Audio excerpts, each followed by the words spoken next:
안녕하세요. 반갑습니다. 숲을 읽어주는 자매지 중인자 마술사입니다. 어린 왕자, 상상력을 측정하는 해계설을 만나다 이경렬. 어린 왕자가 네 번째 벨에 도착했을 때 한 여자가 바쁘게 걸으면서 뭔가를 열심히 적고 있었다. 뭘 쓰고 계세요? 어린 왕자가 여자를 따라가며 물었다. 그래서 여자가 말했다. 생각이나 말, 기억은 다 덧없는 거야. 가을 하늘의 구름처럼 설거머니 찾아왔다 사라지지. 머무르다간 흔적도 남기지 않을지 말이야. 기록하지 않으면 아무 의미 있는 일도 덧없는 게 되고, 기록을 하면 덧없는 것도 의미를 남기게 된단다. 어린 왕자는 여자가 너무 바빠 보여서 안타까운 마음이 들었다. 그럼 한가할 때 기록하시면 되잖아요. 여자는 처음으로 어린 왕자에게 눈길을 한번 준 뒤 다시 그림을 재촉하며 말했다. 기록은 한가할 때만 하는 게 아니야. 정작 한가한 사람들은 기록하지 않지. 그들은 한가로움을 즐기는데 너무 바쁘거든. 부지런한 사람은 기록 그 자체를 중요하고도 시급한 일로 다루고, 게으른 사람은 하찮고 천천히 해도 되는 것으로 다룬단다. 이 작은 차이가 결국은 성공하는 사람과 실패하는 사람으로 갈라놓는 거야. 여자는 한참 목소리를 높여 말했다. 순간 떠오르는 아이디어나 약속, 발자취 등을 기록하여 실행하면 결국 부지런한 사람이 되는 것이고, 다음에 기록하지 뭐 하고 우물쭈물하다가 잊어버리고 더욱 게을러지게 되는 거지. 아니, 대부분은 게으른 게 아니라 아예 놓쳐버리는 경우가 많아. 명심해. 기록하지 않는 것은 추억을 잃어버리는 행위야. 때로는 천재보다 무딘 몽땅 연필이 더 나을 때가 많단다. 여자는 노트를 가방에 넣으며 말을 계속했다. 우리는 사실 바쁘기 때문에 기록을 하지. 기록을 많이 하면 한가해지고 더 많은 것들을 할 수 있어. 돈을 더 많이 벌려고 노력하는 것처럼 좋은 생각, 좋은 정보들은 더 많이 기록해 두어야 해. 돈이 많으면 많은 일을 할 수 있듯이 기록도 많은 것을 할 수 있게 해줘. 인터넷에 있는 정보들을 생각해봐. 모두 누군가가 하나하나 기록한 결과야. 세상에 인터넷이 없다면 지금 우리가 할 수 있는 것의 아주 일부분만 할 수 있을 거야. 건물 앞에 도착한 뒤 발걸음을 잠시 멈춘 여자는 어린 왕자를 돌아보며 말했다. 난 지금 정말 바쁘거든. 너하고 한가하게 노닥거리고 있을 시간이 없단다. 냉정하게 말하고 건물 안으로 들어서던 여자는 갑자기 뒤를 돌아보며 말했다. 넌 어디서 왔니? 이름은 뭐지? 기록해둬야겠는걸? 저는 어린 왕자예요. 제가 온 곳은. 어린 왕자가 제 말을 끝맺기도 전에 여자가 생각난 듯 노트를 지저귀며 말했다. 아, 그래, 어린 왕자. 내가 올 거라는 얘기를 들었단다. 어디 보자. 그래, 여기 적어뒀구나. 여자는 노트를 덮으며 어린 왕자를 건물로 안내했다. 반갑다. 일단 내 사무실로 들어갈까? 여자의 사무실로 안내된 어린 왕자는 방 안 곳곳에서 숫자가 빼고 탄 노트와 서류와 노트들을 발견했다. 기록을 정말 많이 하시나 봐요. 그런데 뭘 하시는 분인가요? 어린 왕자가 주위를 돌아보는 동안 여자는 자리를 잡고 컴퓨터를 켜며 말했다. 나는 해계사란다. 숫자를 다루는 일을 할 뿐만 아니라 기록에 의존하는 일을 하지. 기록은 아주 중요하단다. 기록을 하면 보이지 않던 것이 보이기 시작하고 느낄 수 없던 것을 느낄 수 있게 되거든. 느낄 수 있으면 생각이 싹 터오르고 그 생각 속에 희망이 보이기 시작해. 보이지 않으면 부정한 것들이 싹 트지. 어두우면 지저분해지고 썩기 시작하고, 반대로 보이게 되면 깨끗해지고 그때부터 희망이 솟아오르기 시작하는 거야. 상상력의 크기가 능력을 결정한다. 깨끗해지기 위해서라도 기록을 해야겠군요. 어린 왕자가 어깨를 으쓱하며 말했다. 아무리 훌륭한 것도 기록하지 않으면 더럽게 되거든. 글이나 그림 등으로 기록할 수 없는 것들은 마음에 기록해둬야 해. 기록은 숫자로 하면 더 많이, 더 쉽게, 더 기억하기 좋지. 해계사의 말에 어린 왕자는 혼자말로 중얼거렸다. 어른들은 정말 숫자를 좋아해. 어린 왕자의 말을 놓치지 않고 해계사가 말했다. 숫자가 얼마나 편리한데 숫자로 기록하는 게 성가시면 코드로도 기록할 수 있어. 컴퓨터도 기록하는 도구라 할 수 있지. 기록만 하는 게 아니라 계산도 대신해주고 정보도 주잖니. 컴퓨터도 알고 보면 숫자로 계산하는 행위야. 눈으로 보이지 않기 때문에 못 느낄 따름이지. 실제는 숫자가 구현해 주는 거야. 0과 1, 이 두 개의 숫자가 마법을 뿌리는 거나 다름없거든. 숫자는 안 보이는 것도 보이게 해주는 마력을 갖고 있어. 이를테면 머리가 좋은지 나쁜지는 눈에 보이지 않지만 지능지수라는 도구를 만들어 알 수 있게 하지. 나이도 숫자로 말하죠. 어린 왕자가 눈을 반짝이며 말했다. 술에 취했는지 아닌지 엄주 측정기를 만들어 술 취한 정도를 알 수 있게 하는 것도 숫자 덕분이야. 부자인지 가난한 사람인지 구분하는 것도 역시 숫자가 있기 때문이고, 시간의 흐름을 알게 해주는 시계나 달력도 숫자로 이루어졌지. 이렇게 숫자는 안 보이는 것도 보이도록 해주는 마법의 능력을 갖고 있어. 정말 그래요. 안 보이는 것들을 숫자가 보여줘요. 어린 왕자는 숫자로 표현되는 많은 것들을 떠올리며 고개를 끄덕였다. 해계사는 할 말이 아주 많은 듯 숫자에 대한 이야기를 이어갔다. 사람들은 눈에 보이면 그때부터 믿기 시작해 아는 만큼 보인다고 하는데, 사실은 보이는 만큼만 믿으려고 한단다. 눈에 보이는 건 빙산의 일각이지. 존재하는 것이 1%도 안 돼. 그런데 모두가 그게 전부인 양 착각하며 산단다. 1%를 100%인 것처럼 생각하고 살지. 99%를 모조리 잊고 사는 거야. 그게 비극이란다. 눈에 안 보인다고 존재하지 않는 게 아니거든. 보이지 않을 뿐이니까. 99%를 찾기 위해서는 상상력이 중요해. 상상력이 능력의 크기를 결정하지. 상상하는 것은 언젠가는 이루어져. 다만 시간의 문제일 뿐. 결국 상상력의 크기가 능력의 크기와 같아지는 날이 온단다. 상상력의 크기요? 어린 왕자가 호기심 가득한 눈으로 물었다. 상상력을 믿어보렴. 사람들은 대부분 능력이 부족한 게 아니라 상상력이 부족한 게 흠이야. 보이는 것만 믿으려 하는 게 바로 능력을 써야 하는 요인이란다. 그래서 아주 조금만 볼 수 있는 거야. 안 보이는 것을 믿으면 많은 것을 볼 수 있어. 많은 것을 할 수도 있고 얻을 수도 있지. 보이는 것만 믿으려 하지 말고 보이지 않는 것들을 믿으려고 노력해봐. 어린 왕자는 언젠가 비슷한 말을 들었던 기억이 문득 떠올랐다. 맞아요. 중요한 것은 눈에 보이지 않는다고 했어요. 해계사는 어린 왕자의 말을 듣기보다 자신의 말을 하는데 더 관심이 많은 듯 했다. 그녀는 이제 들리는 것에 대해 이야기했다. 게다가 사람들은 들리는 것만 믿고 들리는 것만 듣거든. 그렇기 때문에 조금밖에 들을 수 없는 거야. 베토벤은 들을 수 없었지만 많은 곡을 쓸 수 있었어. 헬렌 켈러는 보지도 듣지도 말하지도 못했지만 정상인보다 더 많은 것을 보고 듣고 이야기할 수 있었지. 어린 왕자는 이야기를 마치자마자 서류를 꺼내 숫자들을 보고 있는 해계사를 보며 고개를 절레절레 흔들었다. 숫자를 정말 좋아하시나 봐요. 어린 왕자의 말에 해계사는 당연하다는 듯 말했다. 그럼 숫자는 아주 현실적이고 유용하단다. 숫자를 모르는 건 정말 무지한 거야. 과학대에도 숫자가 숨겨져 있지. 숫자가 없으면 존재하는 것과 존재하지 않는 것도 구별을 못하게 된단다. 언어도 숫자로 이루어져 있어. 심지어 마음까지도 숫자로 이루어져 있는 거야. 다만 보이지 않을 뿐이지. 어린 왕자는 깜짝 놀라 물었다. 마음에도 숫자가 있다고요? 설마요? 해계사는 그럴 줄 알았다는 듯 싱긋 웃으며 말했다. 마음에 숫자가 숨겨져 있지 않다면 무척 삭막할 거야. 과학에 숫자가 숨겨져 있지 않다면 험할 거야. 사막에 우물이 숨어있어 아름답듯 과학대에는 숫자가 숨겨져 있어 신비롭단다. 숫자는 모든 에너지의 원천이야. 어린 왕자는 아직도 이해할 수 없다는 듯 고개를 갸웃했다. 해계사는 설명을 계속했다. 숫자에는 의미를 탄생시키는 비밀이 숨겨져 있어. 그래서 아름다운 거야. 어린 왕자라는 사람은 이 세상에 단 한 사람밖에 없다는 것을 숫자가 없었다면 어떻게 표현할 수 있겠니? 이처럼 숫자가 너의 아름다운 마음까지 표현하는 거야. 어린 왕자가 단 한 사람밖에 없다는 것도, 너에게 소중한 장미가 단 한 송이라는 것도 숫자가 없었다면 어떻게 표현할 수 있었겠니? 장미도. 어린 왕자는 고향에 두고 온 장미를 떠올렸다.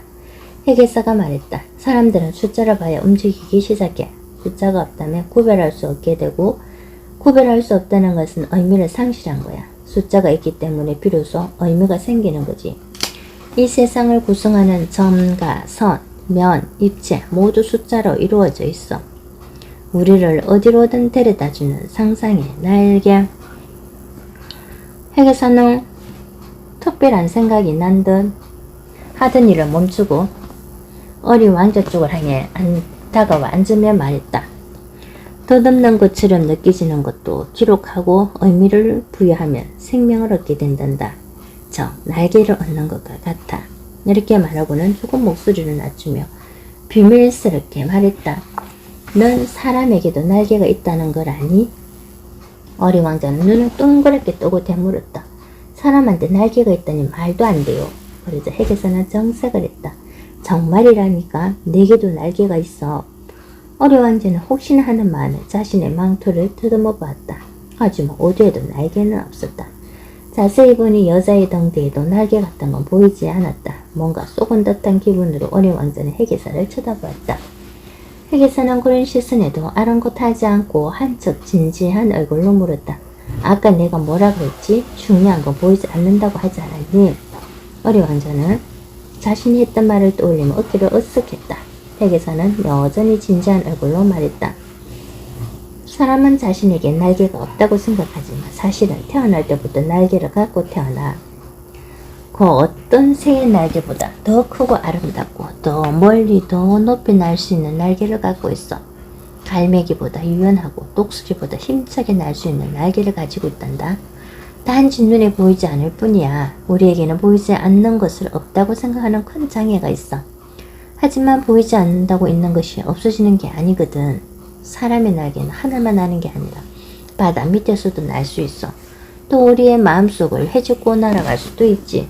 어린 왕자는 자신의 마음속으로 날아드는 새 한 마리를 상상했다. 사람의 날개는 나는 것뿐만 아니라 많은 것을 운반할 수 있단다. 시간을 초월해서 아주 무거운 짐도 나를 수 있어. 불행과 슬픔을 싣고 날아가 깊은 바다에 빠뜨릴 수도 있지. 힘들어하는 사람이 있으면 대신 날 수도 있어. 어떤 어려운 상황에서도 우리한테는 토네이도보다 더 세차게 날아오를 수 있는 강한 날개가 있단다. 너에게 그 날개를 보여줄게. 이건 내가 너에게 주는 선물이란다. 핵에서는 이렇게 말한 뒤 어린 왕자의 어깨를 다정하게 두 손으로 짚었다. 내가 너에게 보여준 날개는 상상의 날개야. 상상의 날개는 수명도 없고 공간에 제약도 없어. 내가 가고 싶은 곳이면 언제든지 언제까지라도 갈 수 있게 만들어준단다. 이제 내 날개가 느껴지니? 어린 왕자는 핵에서의 말을 이해할 수 있었다. 그리고 자신의 등 뒤에 날개가 솟는 듯한 기분을 느꼈다. 어린 왕자는 날개짓을 하듯 어깨를 한번 흔들었다. 그 모습을 보며 핵에서는 어린 왕자의 머리를 쓰다듬었다. 이제 슬픈 일이 있어도 걱정하지 마. 누가 자존심 상하는 말을 해도 상처받지 말고 실패했다고 너무 낙담하지도 마. 건강에도 좋지 않은 걸 원래 걱정거리라면 없는 거야. 걱정은 스스로 만드는 것일 뿐 불필요한 거야. 걱정해봐야 해결할 수 없는 것이 대부분이지. 해결할 수 있는 것을 이미 해결해 놓았겠지. 그러니 걱정할 필요가 없어. 어느새 핵에서는 처음에 그 차갑고 단단한 목소리 대신 어머니처럼 따뜻한 목소리로 말했다. 꿈을 꾸면 걱정은 없어진단다.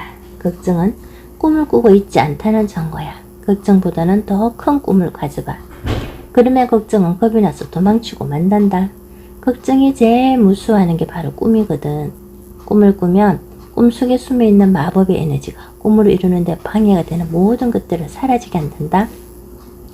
걱정이 제일 무서워하는 게 꿈이다. 어린 왕자는 핵에서의 말을 되뇌었다. 핵에서는 따뜻하게 미소 지으며 말했다. 넌 상상의 날개를 가졌어.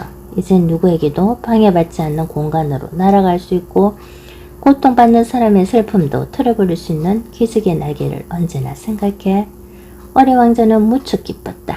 어떤 얼음 속에서도 날아오를 날개를 가졌다는 사실이 무척 든든했다.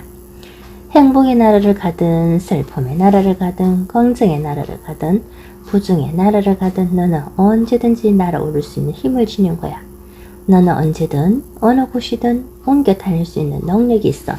그렇지만 그렇게 크나큰 능력을 가질 때는 언제나 책임이 뒤따른단다.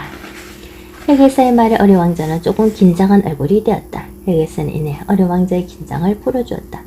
어려운 일은 아니니까 걱정 마. 너의 책임은 사람들에게 모두가 상상의 날개를 가졌다는 사실을 가르쳐 주는 일이야. 내가 너에게 가르쳐 준 것처럼 말이지 할 수 있겠니? 어리 왕자는 힘차게 고개를 끄덕였다. 시간의 대조표를 적어라. 여기까지 말을 마친 해계사는 다시 자리로 돌아가 수첩 하나를 꺼냈다. 그리고 허무한 얼굴로 뭔가를 적었다. 어리 왕자가 물었다. 또 뭘 적으시는 거예요? 그러자 해계사가 말했다. 이건 성찰의 도구야. 매일 적고 있는 거지. 성찰의 도구요? 어리 왕자가 무슨 의미인지 몰라 다시 물었다. 이건 인생 재무제표라고 하는데 인생의 성적표라고 할 수 있어. 쉽게 말하면 살아오면서 자기가 만들어낸 가치를 자산이라 하고 반대로 빚진 것들을 부채라고 한단다. 해계사는 목을 빼고 넘겨다보는 어리 왕자에게 수첩을 건네 보여주었다. 그것은 아주 특별했다. 인생 성적표에는 돈에 대한 항목은 아무리 찾아도 보이지 않고 시간들이 빼곡히 적혀 있었다. 자산 항목에는 자신이 보낸 시간 중 가치를 생산하거나 정진시켰다고 판단되는 것들이, 부채 항목에는 헛송세월을 했거나 남에게 피해를 준 시간들이 적혀 있었다. 우리들 대부분은 돈으로 인생을 평가하며 행복과 불행을 가늠한단다. 그런데 시간으로 평가하면 아주 간단해져. 시간 앞에서는 누구나 평등하거든. 그 평등한 시간을 어떻게 보낼지는 스스로 선택하는 거야. 시간으로 평가하는 것은 과정을 중시하는 것이고 돈으로 평가하는 것은 결과를 중시하는 생각이지. 건우는 하루 24시간을 30분 단위로 나눠 적는다고 했다. 해계사가 쓴 인생 대조표의 자산 항목에는 다음과 같은 항목들이 있었다. 나 자신과 만난 시간, 웃는 시간, 소원 100가지를 적은 시간, 책 읽는 시간, 칭찬하고 격려한 시간, 봉사한 시간, 노래한 시간, 땀 흘린 시간, 여행한 시간, 운동한 시간, 좋은 생각을 하는 시간, 벌선 시간, 가족과 대화한 시간, 감탄한 시간. 마지막 항목인 감탄한 시간은 방금 적은 듯 잉크가 채 마르지 않은 상태였다. 어리 왕자는 다음으로 부채란을 살펴보았다. 거기에는 다음과 같은 내용이 적혀 있었다. 헌담한 시간, 욕한 시간, 하루 6시간 이상 잔 시간, 남을 괴롭힌 시간, 나쁜 생각을 한 시간, 남을 기다리게 한 시간, 일에 대한 보수를 받으면서 일과 관련 없는 행동을 하며 보낸 시간, 보이는 것을 보이는 대로 보지 않고 보는 대로만 보는 시간, 다시 말하면 사심을 갖고 본 시간, 들리는 것을 들리는 대로 듣지 않고 듣고 싶은 것만 골라 듣는 시간, 다시 말해 사심을 갖고 들은 시간. 어리 왕자가 수첩의 내용을 다 읽었을 좀 해계사는 또 다른 것들을 보여주었다. 벽에 붙인 권해의 명함들이었다. 어리 왕자는 뭔가 이상한 것을 발견하고 눈을 동그랗게 떴다. 그 명함들이 지금이 아니라 5년 후, 10년 후, 15년 후, 20년 후의 명함들이었던 것이다. 이 명함들은 뭐죠? 어리 왕자가 해계사에게 물었다. 나는 5년 단위로 내 명함을 미리 만들어 놓고 있어. 그걸 벽에 붙여 놓고 있단다. 명함을 미리 만든다고요? 어리 왕자가 어리둥절해야 하자 해계사는 살짝 웃으며 설명했다. 미리 만들어 놓고 조금씩 수승해가면서 내 모습을 완성해가는 거야. 이를테면 5년 후의 명함에는 5년 후에 내가 하고 있을 일과 그때의 건강 상태를 측정할 수 있는 몸무게와 허리둘레, 혈압, 혈당치 등을 자세히 기록해 두는 거지. 또 경제적인 목표로 재산 목록도 구체적으로 적어놓고 말이야. 어린 왕자는 명함을 뚫어지라 보며 말했다. 여행한 나라들 이름도 적혀 있는데요. 해계사는 소리내어 웃으며 말했다. 맞아. 그 나라들을 여행할 거야. 5년 후에 말이야. 그때의 가족관계와 독서랑도 적혀 있지. 그렇게 상세하게 미래의 내 모습을 상상하고 계획하는 거란다. 신기한 듯 한참을 들여다보던 어린 왕자는 이상한 명함을 하나 발견했다. 이건 뭔가요? 아무것도 적혀 있지 않은데요. 맨 끝에 붙어있던 명함 하나에는 아무런 글자도 적혀 있지 않았다. 아, 그건 내 삶의 마지막 명함이야. 어린 왕자가 해계사를 돌아보며 물었다. 여기에는 왜 아무것도 적지 않았나요? 그러자 해계사가 말했다. 이 세상을 떠날 때는 가진 자나 갖지 못한 자, 명예가 있는 자나 없는 자 모두 빈손으로 돌아간단다. 그런데 더 이상 무엇이 필요하겠니? 어린 왕자는 의문이 생겼다. 그럼 왜 굳이 마지막 명함을 만들었나요? 핵에서는 백지명함을 쥐고쉬 바라보며 말했다. 이 세상을 떠난다는 것은 모든 것을 잊는다는 의미도 있지만 또 다른 세상을 향해 새롭게 출발한다는 의미도 있어. 이 벽지명함을 바라보고 있노라면 더 겸손해지고 과욕을 버리게 되고 이 세상에 온 사명과 삶의 의미를 되새기게 돼. 그러면 마음이 아주 편안해진단다. 텅 빈 벽지명함에는 피로에 지칠 때는 휴식을 주고 힘들 때는 용기를 주고 과욕에 들떠 있을 때는 차분함을 주는 힘이 있어. 이 명함은 인생에 대해 깨끗한 정리를 의미하기도 하고 새로운 시작을 알리는 무한의 가능성을 의미하기도 해. 어리 왕자는 핵에서의 마지막 말에 가슴이 찡했다. 새로운 시작. 어리 왕자는 이제 자신도 새로운 시작을 위해 떠나야 할 시간인 걸 알았다. 어리 왕자는 핵이사와 인사를 하고 나오며 마치 핵이사가 처음 만났을 때 그랬던 것처럼 걸음을 옮기며 수첩을 꺼내 무언가를 적었다. 거기 수첩에는 여백의 미가 느껴지는 신비한 숫자 0이 방금 기록되었다.